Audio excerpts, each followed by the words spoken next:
You are born, and for a moment, nothing is decided. No name. No family. No guarantee you get to stay. In ancient Rome, the moment after birth wasn't the end of the danger. It was the beginning of a test. The midwife lays you on the floor. Your father walks in. And what he does next decides whether you live. This wasn't a myth. This was Roman law, and Roman custom, for hundreds of years. If your father picks you up off the ground, you are accepted into the family. This act even has a name, tollia liberum, to raise the child. If he turns and walks away, you are not. You are left exposed, outside, and whether you survive after that is left to chance, to strangers, or to nothing at all. Why would a society built on family, duty, and ancestor worship allow this? Because Roman childhood didn't start with love. It started with math. Historian Walter Scheidel has spent years reconstructing the demographics of the Roman world, and his numbers are brutal. Roughly 1 in 3 Roman infants didn't survive their first year. Nearly half were dead before age 10. In a world without vaccines, without antibiotics, without any real understanding of infection, having a child was closer to placing a bet than making a promise. So the family waited. They watched, and for the first 8 days after birth, a Roman infant technically had no legal identity at all. On the 8th day for girls, and the 9th for boys, there was a naming ceremony called the Dies Lustricus, the day of purification. Only then did the child receive a name. Only then did they formally become a person in the eyes of Roman society. Before that day, in the coldest legal sense, you were still provisional. And exposure, the practice of abandoning an unwanted infant, wasn't rare or hidden. Historian William Harris, in his research on infant exposure in the Roman Empire, argues it was common enough to shape entire patterns of Roman family life, particularly for girls, for children with visible disabilities, or for families who simply already had enough mouths to feed. Some exposed infants were taken in by strangers. Many were not. For decades, this was treated as historical claim, hard to prove with certainty. Then archaeology found the evidence in the ground. In the 1990s, archaeologist Lawrence Stager was excavating a Roman-era bathhouse saw in the ancient city of Ashkelon, on the coast of modern Israel.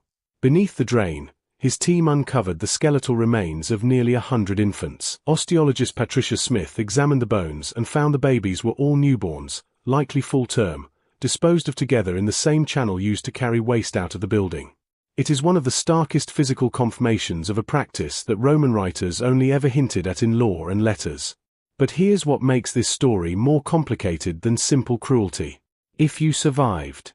If your father lifted you from the floor, Rome could also be surprisingly tender toward you. So let's reconstruct what happens next. You are a newborn who was accepted. Almost immediately, you are handed to someone who is not your mother. Wealthy Roman families relied heavily on wet nurses, women, often enslaved or freed, paid or unpaid, whose job was to breastfeed and care for infants in the first years of life. We know this wasn't informal, because contracts survive. Papyri from Roman Egypt record actual legal agreements for wet nursing arrangements, specifying duration, payment, even penalties if the nurse's milk failed or the arrangement was broken early. The physician Cyrenus of Ephesus, writing in the 2nd century AD, produced what is essentially the first known parenting manual from the ancient world. His work Gynecology gives detailed instructions on choosing a wet nurse, healthy in body, moderate in temperament, not too young and not too old, and on how an infant should be swaddled, bathed, and even how their limbs should be gently massaged and straightened to prevent them from growing crooked. This was not guesswork passed down by superstition alone. It was, by the standards of its time, medical science. As you grow older, if you're a boy, you're given a small amulet called a bulla, worn on a cord around your neck. It marks you as freeborn, and it's meant to ward off harm, the ancient equivalent of protective magic layered directly onto a child's body, worn every single day until you come of age.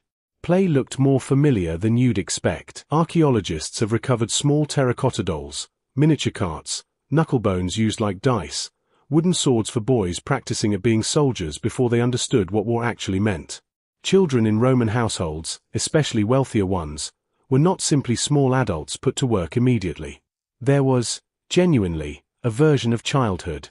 But it was short. Formal education, if a family could afford it, usually began around age 7. Boys of the elite moved through stages of schooling that could eventually lead to rhetoric and law. Girls were far more likely to be educated only briefly, if at all, before their household duties, and eventually marriage, took priority. And that is the twist most people don't expect. Roman girls were commonly married in their early to mid-teens, sometimes even younger among the elite. Childhood, in the way we understand it now, a long, protected span of years before adult responsibility, simply didn't exist in the same form.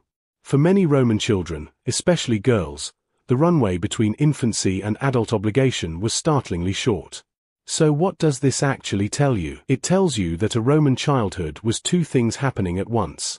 It was a society capable of real tenderness, detailed medical care for infants, protective amulets, dolls, toys, contracts written specifically to protect a baby's well-being. And it was, in the very same breath, a society where survival past infancy was never guaranteed, where legal personhood waited 8 days to be granted, and where a father's arms, not a hospital, not a law of nature, decided whether you got to exist in the eyes of the world at all. You live in a world where a baby's survival is assumed, not negotiated, where the 8th day of life is just another ordinary day, not the day your name and your place in the world are decided by someone else. That gap, between a fragile beginning that had to be accepted into existence, and a beginning we now simply take for granted, is not ancient history sitting quietly in the past.